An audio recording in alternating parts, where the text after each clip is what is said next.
Good morning. It is Saturday, August 29th. Today the church celebrates the martyrdom of John the Baptist. I remember being very young when I first heard the story, a third grader at St. Mary's in Griffith, and it really marveled me because it's so complex. And some of the things, of course, I didn't understand as a third grader, this sensuous dance stuff, But one of the things that caught my attention was the fact that this king had made such an outrageous promise. And then he was going to have to go back on his promise. Even as a third grader, I could see the dilemma in his mind. Of course, I don't endorse what he did, chopping off John the Baptist's head, but his own words placed him in the predicament that he had found himself in.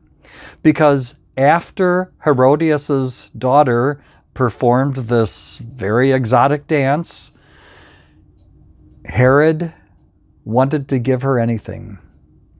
And he pledged to her in front of all of his court officials that he would give her anything up to half of his kingdom.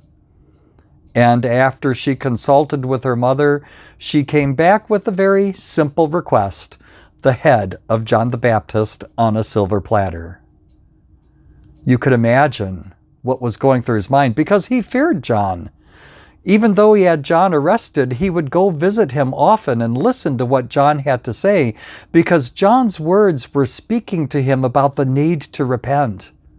He feared and respected John, but he was a person of power, and he feared what would happen if he showed anybody that his word was meaningless.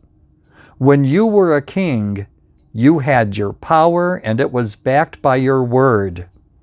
And your word was backed by your power. And if he broke his word, anybody would think that he was not someone worth following. So he had John the Baptist beheaded.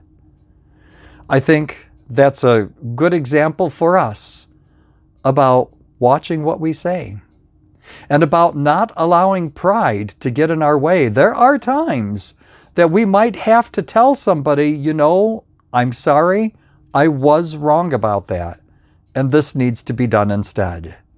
We cannot allow our pride and our need for achievement and our need for power to overcome the sense of right and wrong. On this day of the martyrdom of John the Baptist, we ask God to give us the courage of the martyrs, that we may face all that this world throws our way, and that we may be His faithful servants.